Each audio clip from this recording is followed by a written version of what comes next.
Hello everyone, कैसे हो आप सब लोग एचपीआरसी स्टूडेंट्स। तो एक इम्पोर्टेंट नोटिफिकेशन आया है ना इस पे एचपीआरसी की वेबसाइट पे कि आप लोग मॉक टेस्ट लगा सकते हैं। ग्रुप इंस्ट्रक्टर का जो पेपर निकला है ना अभी, उसी के लिए मॉक टेस्ट उस पे अपलोड किया गया है। तो मैंने भी उसे ओपन करके देखा था, लेकिन मुझे ज़्यादा टाइम नहीं मिला तो मैं उसे नहीं कर पाई, सॉल्व नहीं कर पाई। तो आप लोग भी उसमें ना ट्राई कर सकते हो, आप लोग देख सकते हो उसे। एक बार आप लोग भी ज़रूर देखना, बेशक हम जो भी स्ट्रीम के हो, तो उससे कोई फ़र्क नहीं पड़ता। उसे एक बार अगर हम अटेम्प्ट करेंगे ना, तो हमें पता भी चलेगा कि पेपर किस टाइप के ये लोग पूछ रहे हैं, किस टाइप्स के क्वेश्चन आंसर आ रहे हैं। तो आप ज़रूर देखना उसको, सॉल्व ज़रूर करना और फिर मुझे कमेंट बॉक्स में ज़रूर बताना कि आप लोगों के कैसे-कैसे मार्क्स आए हैं। और बाकी अभी तो फ़िलहाल के लिए कोई अपडेट ऐसा नहीं है। और किसी ने कमेंट भी किया था कि अभी एग्ज़ाम नहीं होगा, मैंने एचपीआरसीए से कन्फर्म किया है या कुछ उन्होंने कुछ ऐसे किस इस तरीके से बोला था। मतलब आप समझ लो कि उन्होंने कैसे न कैसे पता करके बोला होगा कि नेक्स्ट ईयर एग्ज़ाम होगा। तो फिर मैं तो ये मानती हूँ ना, ना मुझे पता है और ना किसी और को पता हो सकता है इतना ज़्यादा। और ये सिर्फ़ उन्हीं को ही पता होगा जिनको ये एग्ज़ाम कंडक्ट करवाना है, जिन्हें एग्ज़ाम लेना है, सिर्फ़ ये चीज़ उन्हीं को ही पता है। हम लोग तो क्या कर सकते हैं ना, बस हम कठपुतलियाँ बन के रह सकते हैं। हमें कुछ नहीं करना है यार, बस पढ़ाई करते चलो, करते चलो, करते चलो। कभी न कभी जो मेहनत हम लोगों ने की है, उस मेहनत का फल हमें ज़रूर मिलेगा। मैंने तो इतनी ज़्यादा मेहनत बिल्कुल नहीं की है, मैं आपको सच बता रही हूँ, आई स्वेयर। मुझे खुद पता है, देखो खुद पता चल जाता है कि हम लोगों ने कितना मेहनत किया हुआ है।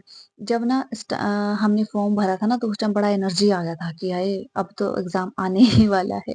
तो मैंने उस टाइम पूरा जोर लगा दिया था। आपको मैं सच बता रही हूँ ना, मैं रात को 1-1 2-2 बजे तक भी पढ़ी हूँ उस चक्कर में, और वो बस थोड़े टाइम के लिए, 15 दिन भी नहीं पढ़ी होगी मैं। बस इतने टाइम के लिए ही मुझे वो क्रेज़ रहता है। पता नहीं क्यों, मेरे अंदर ही होगा या किसी और के अंदर भी होगा ऐसा चीज़। थोड़े दिन के लिए क्रेज़ रहता है। फिर उसके बाद ना ऐसे डीमोटिवेट हो जाते हैं कि अब तो पेपर नहीं होगा। यूट्यूब पे देखते रहते हैं कि पेपर कब होगा, पेपर कब होगा।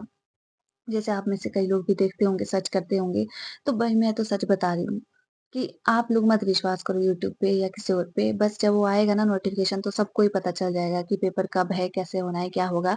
जो भी है वो सब कुछ उसमें आ जाएगा, कन्फर्म हो जाएगा।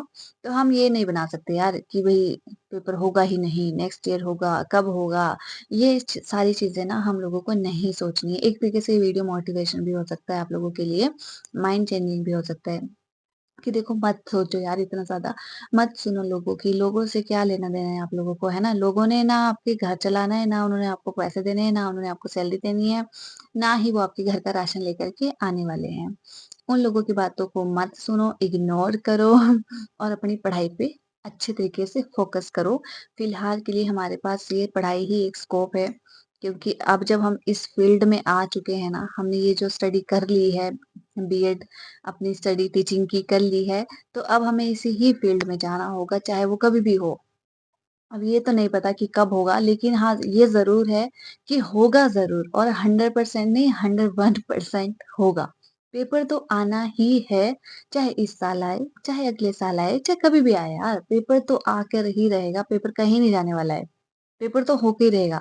तो हमें ये देखना चाहिए कि हम लोग कितना तैयार हैं, क्या हम लोग अटेम्प्टेशन कर पाएँगे?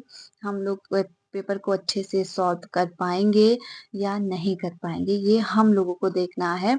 तो उसके लिए हम लोगों को हार्ड वर्क की ज़रूरत है, हमें बहुत ज़्यादा हार्ड वर्क करने की ज़रूरत है। और पेपर बिल्कुल भी ईज़ी नहीं आने वाला, ये तो देखते ही बनता है यार, ये तो लगता ही है, क्योंकि जब इतने ज़्यादा एस्पिरेंट्स फॉर्म भर के बैठे हुए हैं और भरना भी था उनको क्योंकि ज़रूरी है ना? बीएड कर ली है, टेट पास कर लिए हैं, जिन लोगों ने सीटेट भी पास कर लिए हुए हैं, बहुत सारी क्वालिफ़िकेशन इकट्ठी कर ली हुई है, तो अब कमीशन का ही वेट कर रहे हैं इतने सालों से। तो जब ये आ गया तो बच्चों ने भरना है ही। तो फिर क्या कर सकते हैं कि अब उनके साथ कम्पीट करना है हम लोगों को, इतने सारे बच्चे हैं। और ये मत सोचना कभी भी कि इतनी ही पोस्टें हैं, बच्चे तो इतने सारे हैं, हमें इतने सारे बच्चों से कुछ नहीं लेना, हमें चाहिए 1 पोस्ट। एक पोस्ट के लिए ही तो हमें फाइट करना है, हमें थोड़ी ना चाहिए कि हमें 200 पोस्ट मिल जाए या 150 पोस्ट मिल जाए। एक पोस्ट के लिए फाइट करना है बस हम लोगों को, और अच्छे से मेहनत करना है, दिन-रात मेहनत करना है। तो का क्या पता मैं भी अपनी ही वीडियो सुन कर के लग जाऊँ पढ़ाई करने में, पर ये लगता तो है नहीं। लेकिन हाँ, थोड़ा बहुत तो कर ही सकते हैं यार, मेहनत तो करना ही पड़ेगा ना, बिना मेहनत के तो कुछ नहीं मिलने वाला। हम क्या करते हैं ना, हम बहुत लोग करते होंगे आप में से भी, बस मेरे हाथ में तो फ़ोन आता है ना, मैं फ़ोन चलाना जब स्टार्ट कर देती हूँ, तो फिर बस देखते चलो, रील्स आती रहती है, उनको देखते चलो, कोई वीडियोज़ आ गए, उनको देखते चलो, बस इतने-इतने करते हुए ना कब 4 से 5 घंटे हम लोग वेस्ट कर देते हैं ना, पता ही नहीं चलता है। तो फिर क कभी-कभी लगता है कि यार छोड़ो परे, ये ज़िंदगी 4 दिन की ज़िंदगी है और क्या ही करना है ना? तो यही देख लेते, मोबाइल फ़ोन ही देख लेते, यही सब कुछ बन जाता है हम लोगों के लिए। आजकल यूथ इसी में ही डिस्टर्ब हो रहा है और बहुत ज़्यादा डिस्टर्ब करता है सोशल मीडिया। पता नहीं हम कैसे छुड़ा पाएँगे अपने आप को इससे? वैसे मैं इतना भी यूज़ नहीं करती, लेकिन हाँ, जब यूज़ करती हूँ ना तो मैं हटती नहीं हूँ। मतलब अगर लग गए ना एक बार, तो बस लग गए, नहीं हटा पाओगे। तो इस तरीके की एक तरीके से बीमारी भी बन चुका है ये हम लोगों के लिए, तो बहुत ज़्यादा डिस्टर्बेंस हो जाता है कि हम पढ़ाई कर रहे हैं तो कैसे करें?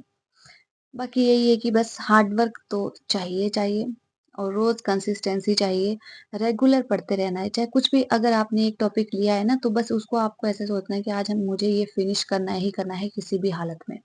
तो उस टॉपिक को फिनिश करने के बाद ही आपको सोने के लिए जाना है, उससे पहले नहीं जाना है।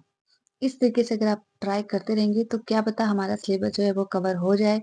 ये ये जो लाइन्स है ना, ये आपके लिए भी है और मेरे लिए भी है। तो मैं भी इस चीज़ को ना फ़ॉलो करूँगी ज़रूर कि हमें जो टॉपिक हमने पकड़ लिया उस टॉपिक को हम लोगों ने ना फिनिश करना ही करना है। ऐसा नहीं छोड़ना है कि चलो कल कर लेंगे, परसों कर लेंगे। इस तरीके से नहीं करना है।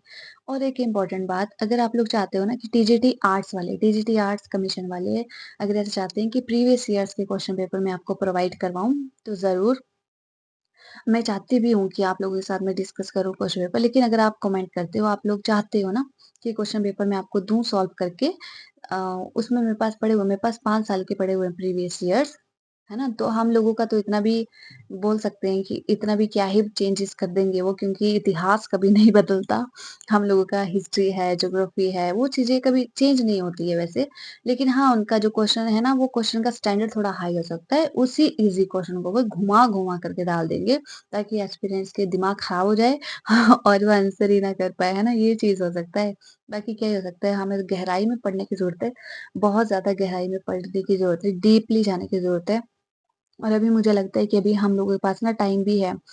देखो पहले क्योंकि मेडिकल वालों का हो रहा है, नॉन मेडिकल वालों का पेपर होगा ऑब्वियस, क्योंकि इनका ही पहले सिलेबस आया है, सब कुछ आया है।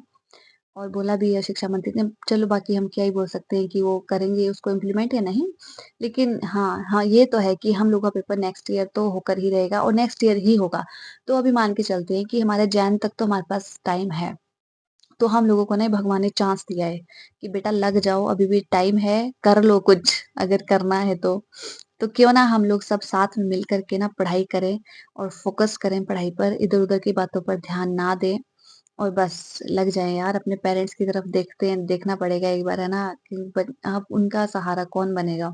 हम लोग ही उनका सहारा हैं, जो ऐसे सोचते हैं कि लड़कियाँ कुछ नहीं करती, भाई लड़कियाँ ही सब कुछ करती है एंड में। जब लड़के मैं कुछ नहीं बोलूँगी। फिर ज़्यादा वो इश्यू हो जाता है, क्योंकि सारे लड़के एक जैसे नहीं होते यार। 99% अच्छे हुए होते हैं।